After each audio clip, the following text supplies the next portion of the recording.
নমস্কার, নাগরিক মনে সবাইকে স্বাগত। আজকে এই প্রতিবেদনটি মূলত গতকালকে জগন্নাথ ধাম বা জগন্নাথ মন্দির, যেটাকে আপনারা যেভাবে নেবেন, সেই উদ্বোধন ছিল অক্ষয় তৃতীয়া উপলক্ষে।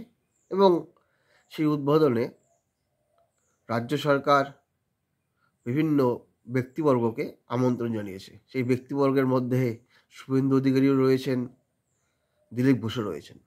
কিন্তু ঘটনাচক্রে দিলীপ ঘোষ সেই আমন্ত্রণ রক্ষা করেছেন এবং তার দাবি ছিল তিনি একজন হিন্দু, তাই হিন্দু কার্যকলাপে তিনি অংশগ্রহণ করবেন, যেটা যে ধরনের পার্টি করুক আর যাই করুক। তিনি তৃণমূল করেছে বা তৃণমূল পরিচালিত সরকার করেছে, তাই নিয়ে তিনি যাবেন না, সেই মানসিকতা তিনি পোষণ করেন না এবং সেই আমন্ত্রণ রক্ষা করেছেন এবং তিনি জগন্নাথ ধামে বা মন্দিরে উপস্থিত হয়েছেন সস্ত্রীক, এবং মমতা ব্যানার্জি তাকে সাদর অভ্যর্থনা জানিয়েছেন। এবং সেই প্রেক্ষাপটে রাজ্য রাজনীতিতে বিভিন্ন বিজেপি নেতৃবর্গ ক্ষুব্ধ, এবং বিশেষ করে বিজেপি নেতা সৌমিত্র খানের ফেসবুক পোস্ট, দিলীপবাবুকে তিনি ত্যাগী বাদ দিয়ে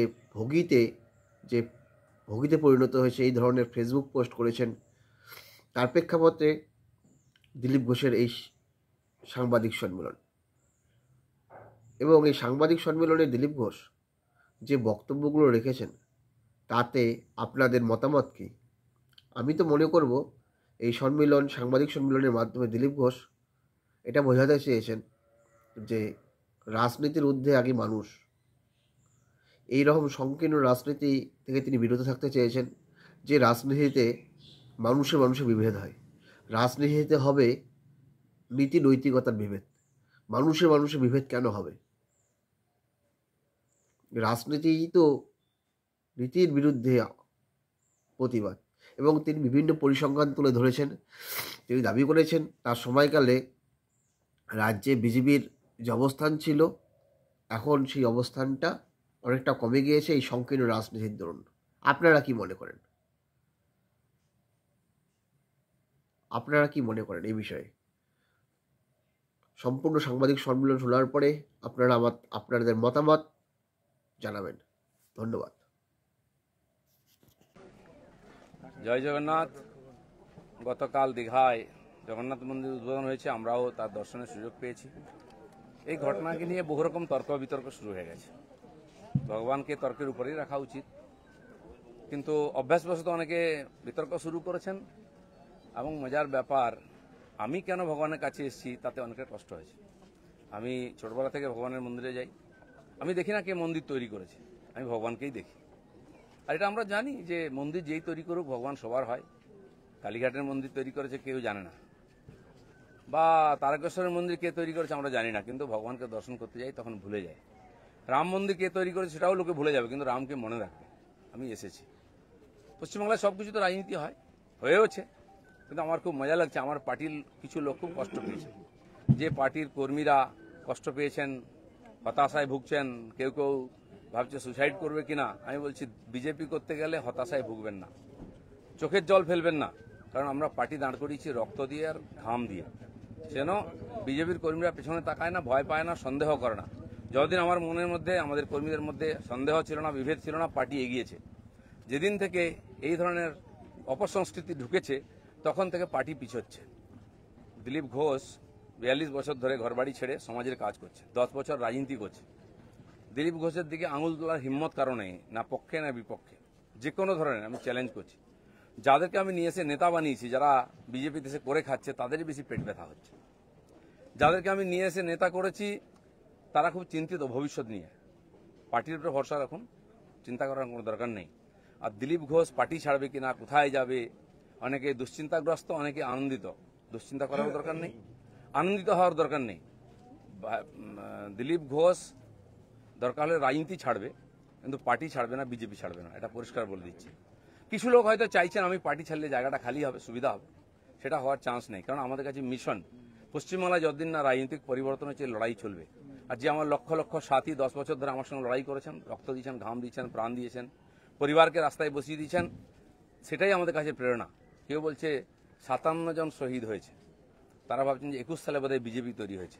তা হয়নি। 257 জন শহীদ হয়েছে, রাজনৈতিক শহীদ। সেই শহীদ ভুলিনি, কারণ আমার সময় তারা প্রাণ দিয়েছেন। তার ফলে 77 সিট জিতেছিলাম।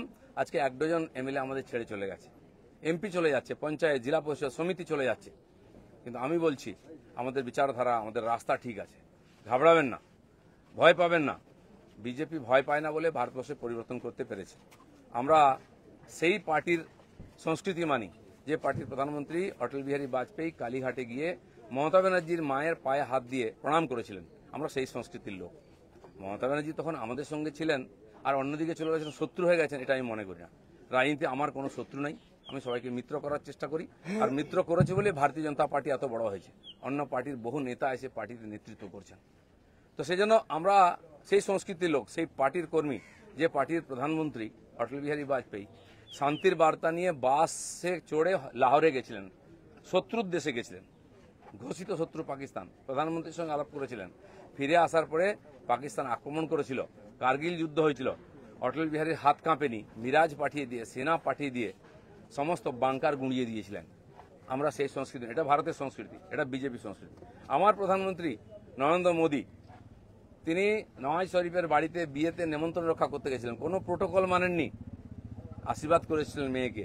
কিন্তু তারপরে পাঠানকোট হয়েছিল, পুলওয়ামা হয়েছিল, কিন্তু নরেন্দ্র মোদী সার্জিক্যাল স্ট্রাইক করতে, এয়ার স্ট্রাইক করতে পিছিয়ে যাননি, কারণ এটাই বিজেপি, এটাই ভারতীয় সংস্কৃতি।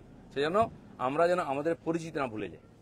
আমার পাড়ায় বিয়ে হচ্ছে টিএমসি নেতার বাড়িতে, সে টিএমসি করে বলে তার বাড়িতে আমি বিয়েতে যাব না। এই ধরনের জঘন্য নিম্ন রুচির রাজনীতি দিলীপ ঘোষ করে না, করবেও না, এটা আমি ঘৃণা করি। আমার বাড়ির জামাই যদি অন্য পার্টি করে, সেই মেয়ের বাড়ি আমি যাব না, এই রাজনীতি দিলীপ ঘোষ করে না, করবে না। যারা করতে চাইছে এটাকে, বিজেপিকে এই অপসংস্কৃতি আনতে চাইছে, তারা বিজেপি জানে না, তারা বিজেপি জানে না, তারা দিলীপ ঘোষকে চেনে না, এর পিছনে কত ত্যাগ তপস্যা আছে জানে না। যারা 21 সালে এসছে, 20 সালে বিজেপিতে এসছে না, তারা বিজেপি বুঝতে পারবে না। কেউ কেউ আরএসএস দেখাচ্ছে, কেউ কেউ হিন্দুত্ব বোঝাচ্ছে। দিলীপ ঘোষকে হিন্দুত্ব বোঝাবেন না। আমার কাটলে গায়ে হিন্দুর রক্ত বেরোবে, বিজেপির রক্ত বেরোবে। বাকিদের গায়ে কি রক্ত আছে আমি জানি না, কারণ বহু জায়গায় ঘুরে এসছেন তারা। কে বড় বড় কথা কারা বলছে? যারা মমতা ব্যানার্জি আঁচলের তলায় থেকে নেতা হয়েছে। আরো বড় বড় কথা বলছে, অনেকে চরিত্রের কথা বলছে, যারা কালীঘাটের উচ্ছিষ্ট খেয়ে জীবন কাটিয়েছে, আজকে বিজেপির উচ্ছিষ্ট খেয়ে বেঁচে আছে, তারা দিলীপ ঘোষকে ক্যারেক্টার সার্টিফিকেট দিচ্ছে। যারা 4টে বিয়ে করে, 14টা গার্লফ্রেন্ড রাখে, রাত্রের জীবন একরকম, দিনের জীবন একরকম, তারা দিলীপ ঘোষকে ত্যাগী ভোগী বলছে। আহাম্মক। রাস্তায় দাঁড়িয়ে বলো, লোকে কি বলবে? দিলীপ ঘোষ আজকেও রাস্তায় দাঁড়িয়ে আছে, কালো দাঁড়িয়ে ছিল, আগামী দিনেও থাকবে। মানুষ জানে দিলীপ ঘোষ কি করেছে, দিলীপ ঘোষ কি। আমার মন আর মুখ এক। আমি পর্দার আড়ালে কথা বলি না, কোনো নেতার সঙ্গে বন্ধ ঘরে মিশি না, আমি সে যেই নেতা হোক। আমি চৌরাস্তায় দাঁড়িয়ে কথা বলি, ক্যামেরার সামনে কথা বলি। এটা দিলীপ ঘোষ। তাতে যদি কারো কষ্ট, আমার কিছু করার নেই। দিলীপ ঘোষের মিশন ঠিক আছে, দিলীপ ঘোষ পাল্টাবে না, তার নীতি পাল্টাবে না। দিলীপ ঘোষ বাংলায় পাল্টাতে এসছে, অর্ধেকটা হয়ে গেছে। যারা কোনোদিন পার্টির জন্য কন্ট্রিবিউশন করেননি, তারা বুঝবেন না বিজেপি কি, দিলীপ ঘোষ কি। সেই জন্য কষ্ট পাওয়ার কোনো কারণ নেই। দিলীপ ঘোষ আছে, দিলীপ ঘোষ থাকবে যতদিন পার্টির প্রয়োজন হবে। যে কর্মীরা আবেগে ভাসছেন, আবেগে ভাসার সময় নয়। যদি সত্যি সংকট আছে, লড়াই করুন। আর বিজেপির কর্মীদের উপর আক্রমণ, হিন্দুর উপর আক্রমণ ভারতবর্ষের প্রথমবার হয়েছে। আজ যারা বড় বড় কথা বলছেন, তারা হিন্দুর জন্য কতটা লড়াই করেছেন, কি ত্যাগ করেছেন? 4 পয়সার ত্যাগ নেই। বিজেপিতে কামাতে এসছেন, কামানো কমে যাচ্ছে। আমি দোকান সাজিয়ে দিয়েছিলাম 77টা এমএলএ দিয়ে, 1 ডজন এমএলএ আজকে নাই কেন? এমপি কোথায় গেল? জেলা পরিষদ সমিতির প্রধান চলে যাচ্ছে কেন? জবাব কে দেবে? 21-এর পর থেকে বিজেপির নামছে। 19 সালে বিজেপি 41% ভোট পেয়েছিল, এবং আজ অনেক নেতা আমাদের পার্টিতে তার বিরুদ্ধে লড়াই করে আমরা পার্টিকে বাড়িয়েছিলাম।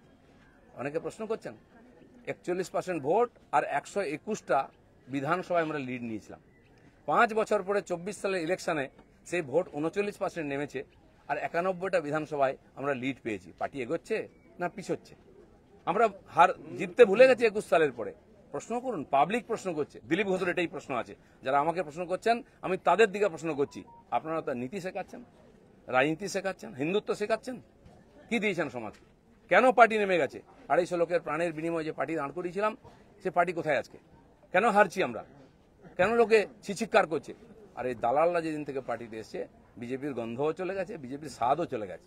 লোক বিজেপির ভরসা করতে পারছে না। তাই ভরসা ফিরিয়ে আনার জন্য লড়াই করুন, নাটক করবেন না। রক্ত দিয়েছি, আমরা ঘাম দিয়েছি, তারপরে মানুষের বিশ্বাস জিতেছি, মানুষের আশীর্বাদ জিতেছি। দিলীপ ঘোষের তো লড়াই জারি আছে। আপনারা ঠিক করুন কে কোন পার্টি থেকে লড়াই করবেন। দিলীপ ঘোষ পার্টি পাল্টাতে আসেনি, পশ্চিমবাংলাকে পাল্টাতে এসেছে। ধন্যবাদ সবাইকে।